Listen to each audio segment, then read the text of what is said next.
할아버지가 금방 이렇게 주무시다가 일어나시더니 그 주전자물을 이렇게 입에다 대고 뻘컥뻘컥 들이마시더니 갑자기 주전자를 탁자 위에 딱 놓더니 벽에다가 머리를 꽉 박더니 한참 있더니 신음소리를 내고 주무시더래요. 그 또 무슨 일인가 아들이 궁금했는데 조금 있으니까 또 아버지도 또 일어나시더니 주전자물을 뻘컥뻘컥 이렇게 들이마시더니 벽에다 머리를 꽉 박으면서 신음소리를 하고 낸 다음에 다시 또 주무시더래요. 궁금했는데 자기도 목이 말라가지고 주전자물을 이렇게 뻘컥뻘컥 들이다가 보니까 너무 뜨거운 거예요. 그래갖고 벽에다가 머리를 꽉 박고 한다는 소리가 뜨거우면 뜨겁다고 말을 좀 하지. 그랬다는 이야기가 있습니다. 여러분 하나님께 감사하십니까? 감사하면 감사하다고 말 좀 하시기 바랍니다.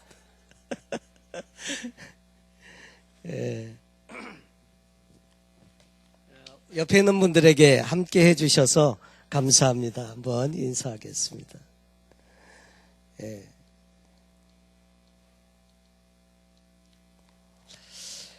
저는 오늘 여러분과 함께 추수감사절을 또 이렇게 맞으면서 감사함을 넘치게 하라는 골로새서에 있는 말씀으로 잠시 은혜를 나누겠습니다. 성경에 보면 자주 등장하는 단어 감사라는 거죠. 근데 우리가 잘 알면서도 이 감사가 잘 안 되는 게 우리 자신의 모습이 아닌가. 원망하고 불평하기는 쉬워도 참 감사한다는 것, 더더군다나 잘 풀릴 때 감사하는 거는 뭐 누구나 다 하지만 우리 아까 이 동영상 보신 것처럼 모든 게 없고 또 정말 모든 게 부족하고 하박국 선지자의 말처럼 무화과 나무에 소출이 없고 감람나무에 열매가 없고 외양간에 소가 없고 양이 없고 다 없을지라도 구원의 하나님을 인해서 감사한다고 했는데 참 이런 감사가 참 소중하지 않나. 우리 마음 가운데 잃어버린 감사를 한번 회복할 수 있는 좋은 절기라고 생각이 되어집니다. 그리고 실제로 이 감사를 드리면 원망하고 불평하고 막 이렇게 해가지고 사람이 바뀌는 거 보셨습니까? 여러분 특별히 여자분들 바가지 긁어서 남편이 바뀌었다. 이거 보셨습니까? 거의 없는 것 같아. 그런데 감사하면 사람이 바꿔지고요. 감사하면 환경이 좋아지고 그렇게 하더라고요. 오늘 바울은 그 서신에서 하나님 앞에 자기의 신앙생활을 고백하면서 그 골로새 교인들에게 이렇게 부탁을 합니다. 감사를 넘치게 하라. 감사함을 넘치게 하라. 여러분 감사가 얼마나 귀한지 감사가 있는 곳에는 하나님의 은혜와 축복이 있고요. 감사가 없고 원망하고 불평하면 하나님과의 관계가 멀어집니다. 여러분 사람과의 관계도 마찬가지로 멀어져요. 그런데 감사하면 그 관계가 가까워집니다. 그래서 하나님과의 관계에서 이 신앙생활은 우리에게 너무너무 소중한 것이다 하는 거죠. 오늘 이 본문에서 바울의 감사의 내용이 나오는데 바울의 감사는 흑암에서 건져주신 그 하나님께서 구원해 주신 구원에 감사하는 내용들을 담고 있습니다. 그러면서 그 골로새서 1장 앞에 보면 그가 우리를 흑암의 권세에서 건져내사 그의 사랑의 아들의 나라로 옮기셨다. 여러분 하나님께서 우리를 흑암의 권세가 무슨 권세입니까? 여러분 흑암이라고 하는 것은 어두움을 말하는 것인데 이 어두움의 세계라고 하는 것은 죄악의 세상을 의미한다. 마귀 사단의 권세입니다. 그 가운데서 우리를 건져내셔서 구원해 주셨다. 죄악과 죽음 그리고 불신의 세계에서 우리를 건져주셨다고 하는 것입니다. 그래서 우리의 신분도 바꿔주고 우리의 또 인생의 목적도 바꾸시고 삶의 의미도 바꾸시고 우리의 모든 생각과 우리의 성품까지도 그리스도의 성품을 닮아가도록 우리를 부르셨다고 하는 거죠. 여러분, 이 세상은 사단의 흑암의 권세 아래 놓여서 사람들이 그 속에서 살고 있습니다. 이 흑암의 권세는 우리를 점점 더 인생들을 쾌락으로 충동질하고 하나님께로부터 멀어지게 하고, 그러면서 정말 미혹하고 해서 궁극적으로는 저 멸망의 지옥으로 인도하는 것이 흑암의 권세다 하는 거죠. 그런데 우리 하나님께서는 이런 세상 가운데서 우리를 구원해 주시기 위해서 그 능력의 오른팔로 우리에게 펼치셔서 우리를 건져주시고 하나님의 자녀로 삼아주시고 했다는 거죠. 여러분, 사실 우리가 모든 일이 안 풀리고 힘들고 해도 감사해야 하는 이유 중에 하나는 바로 구원 주신 하나님 때문에, 그래서 이 하나님 은혜를 감사한다고 했습니다. 두 번째로 이 바울은 하나님의 일꾼된 것에 대해서 감사를 드렸습니다. 특별히 교회 일꾼 이러면 목사님이나 또 이 전도사님들이나 아니면 장로님이나 권사님이나 어떤 그 특별한 직분을 가지고 있는 분들만 일꾼으로 생각하기 쉬운데, 그런데 우리가 그리스도 안에 있으면 다 하나님은 우리를 일꾼으로 부르셨다고 하는 것을 알게 됩니다. 일꾼, 디아코노스, 이런 말은 사명을 수행하는 자인데, 하나님께서는 우리 저마다에게 구원해 주실 때 사명도 주셨다고 하는 거죠. 여러분, 사람이 3번 태어난다고 합니다. 3번. 첫째로는 어머니 뱃속에서 태어나는, 육신으로 태어나는 생명이 있고요. 두 번째로는 그리스도 안에서 거듭나는 중생, born-again, 그리스도 안에서 태어나는 이 두 번째 탄생이 있는데, 세 번째로는 사명에 태어나야 한다는 말도 이렇게 하고 있지요. 사실 우리는 하나님의 일꾼으로 부름을 받았는데, 하나님께서는 직책만 주시는 게 아니고요, 감당할 수 있는 능력도 주시고, 또 감당할 수 있도록 지혜도 주시고, 또 해보려고 하면 일터도 주시면서 우리를 통해서 영광을 받으신다는 것입니다. 여러분, 나를 포기하고 겸손하게 하나님께 맡겨만 드리면 하나님은 나를 통해서 놀라운 하나님의 일들을 이루어 주신다는 거죠. 여러분, 추수감사절 때만 되면 여기 보이시는 것처럼 이 과일들이랑 이게 다 열매들이 있지 않습니까? 아름다운 풍성한 열매, 정말 아무것도 아닌 그런 식물도 정말 이 계절이 되면 이렇게 아름다운 열매를 맺듯이 하나님은 우리로 하여금 아름다운 열매를 맺도록 사명에 부르셨다는 것입니다. 그래서 내가 교회의 일꾼 된 것은 하나님이 너희를 위하여 내게 주신 경륜을 따라 하나님의 말씀을 이루려 함이니라. 바울은 이렇게 고백을 하고 있습니다. 여러분, 그래서 우리는 잘 교회 안에서 뿌리를 내리고, 그리고 잘 정착되고 양육받고 훈련받아서 그리스도의 좋은 일꾼으로 쓰임받아야 하겠다는 것입니다. 어느 성도가 감사한 글을 이렇게 적어놓은 것을 한번 보게 되었는데, 6가지를 중심으로 감사했는데 이렇게 써놓았습니다. 구원받은 것에 너무 감사했고, 또 주님께서 피 흘려 세우신 교회를 주신 거 감사하고, 또 신앙을 성숙시켜 주신 것을 감사했고, 가족 주신 것을 감사했고, 먹을 것을 주신, 식물을 주신 것을 감사했고, 그리고 6번째로 직분을 주신 것을 감사하는 내용의 글이었습니다. 여러분, 하나님께서 우리를 충성되이 여기셔서 우리에게 직분으로 맡겨주시고 주님의 몸된 교회를 섬길 수 있도록 일꾼으로 세우신 것, 우리가 감사해야 될 일이라고 생각되어집니다. 그리고 세 번째로 예수를 주로 받은 것을 감사한다고 했습니다. 오늘 성경에 보니까 그러므로 너희가 그리스도 예수를 주로 받았으니 그 안에서 행하되 그 안에 뿌리를 박으며, 이렇게 말씀을 하고 있습니다. 그리스도 예수를 주로 받았으니, 주라고 하는 말은 주인, 주님 이런 뜻입니다. 주님이라고 말할 때 우리는 영어 성경에 보면 Lord라고 하는 말로 쓰죠. 주인. 근데 이게 남미 쪽에는 주인의 개념이 좀 약해요. 그래서 세뇨 헤소스, 세뇨리 뭡니까? 미스터 이런 뜻이잖아요. 미스터 헤소스, 미스터 예수, 예수 선생님 그런 정도인데 영어나 한국말은 보면 주님, 주님. 다민족 연합 기도회 갔을 때 기도할 때에도 한국 사람들은 그냥 특별하게 주여 삼창하고 기도하잖아요. 주여, 주여. 미국 사람들도 다 따라합니다. 다. 러시아에 가보니까 러시아 신학생들 아침부터 거기서 새벽에 기도하는데 이 사람들도 우리 함께 기도하겠습니다. 주여 삼창하겠습니다. 그러면 같이 똑같이 주여, 주여, 주여 그렇게 기도를 해요. 세계 어딜 가든지 우리 한국 분들은 기도를 통해서 우리 하나님을 이렇게 잘 섬기는데 특별히 중보에 기도의 은사가 있는 것 같습니다.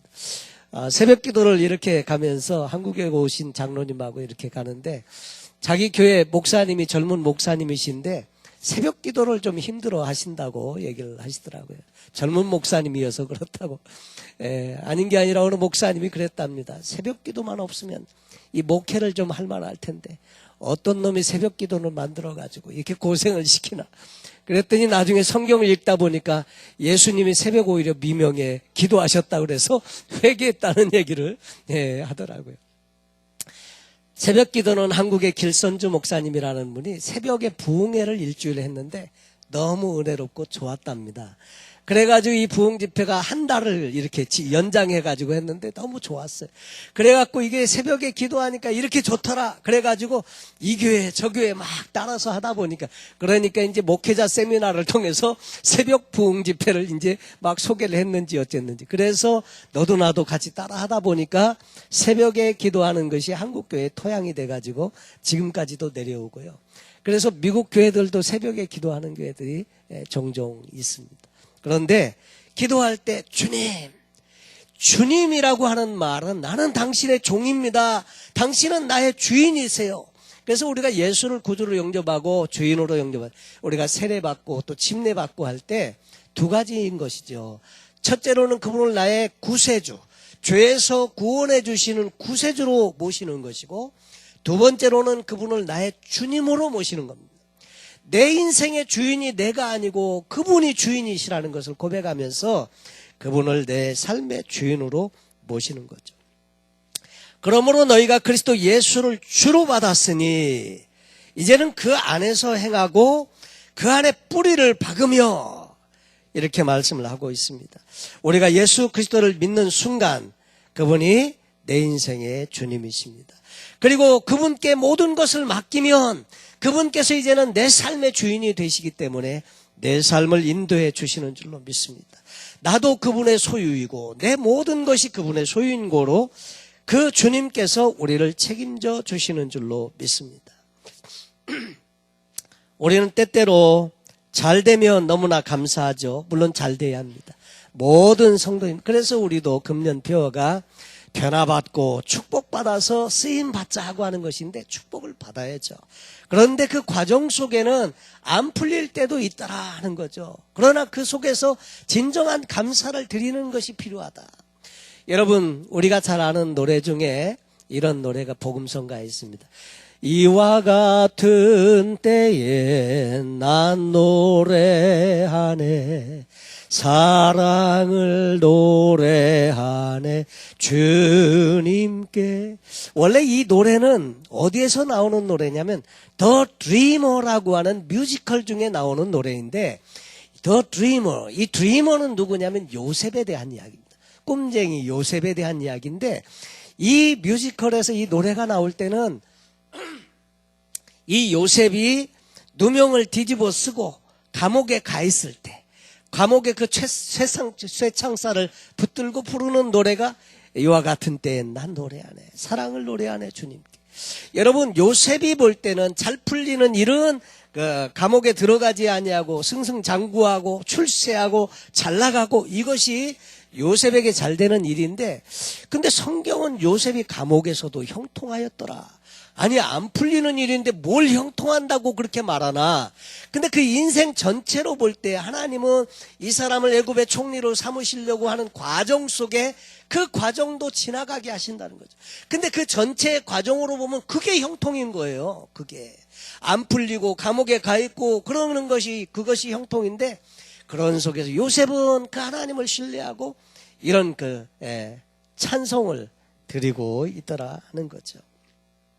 그래서 우리의 예수 믿는 사람도 실패도 있고요, 여러 가지 안 풀릴 때도 있지만, 예수 믿는 사람은 실패도 실패가 아닌 줄로 믿습니다.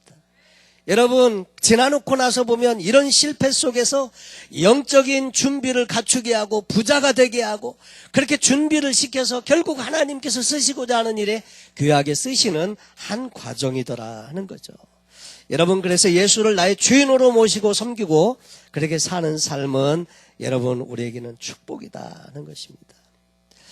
그런데 이 감사의 은혜를 받은 자들이 어떻게 하나님께 감사를 드리는가에 대해서 사도 바울은 세 가지로 말씀을 주고 있는데, 첫째로 믿음에 굳게 서서 감사함을 넘치게 하라 그랬습니다. 7절 말씀에 믿음에 굳게 서서, 여러분 신앙생활은 믿음 생활이다 하는 거죠.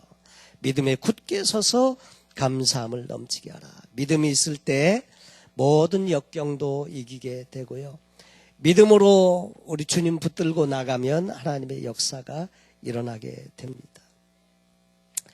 그리고 이 성경에 보면 모든 것 위에서 우리 하나님 범사에 감사하는 신앙을 당부하고 있고, 또 세 번째로는 깨어 기도하면서 더 감사할 것을 골로새서 4장에서 또 이야기해 주고 있습니다. 기도를 항상 힘쓰고 기도에 감사함으로 깨어 있으라, 이렇게 말씀을 주시고 있습니다.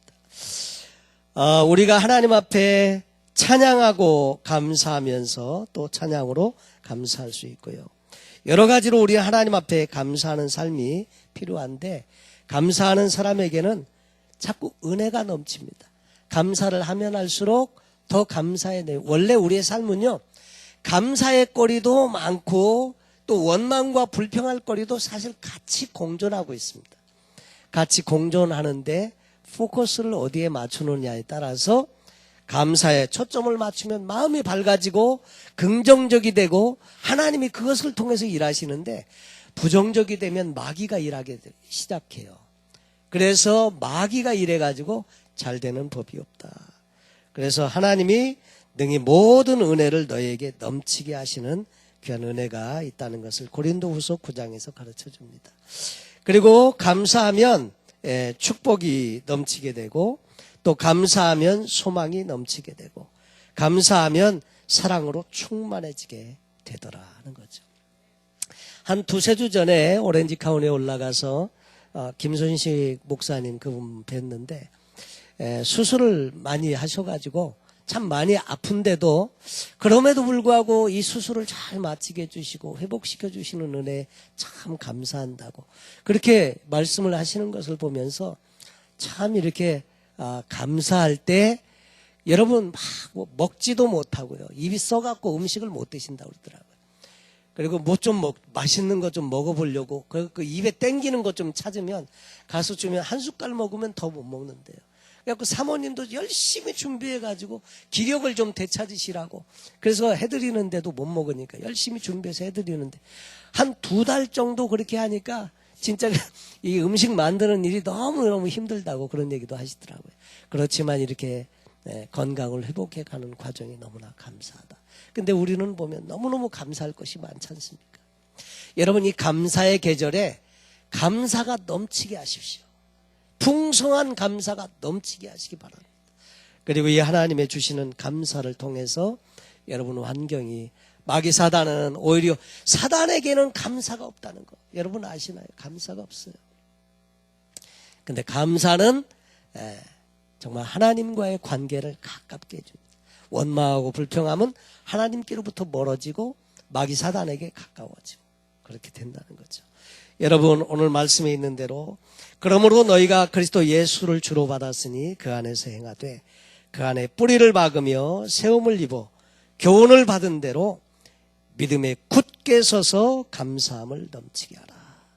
하나님께서 저와 여러분에게 2014년을 맞는 이 추수감사주일에 주시는 말씀입니다.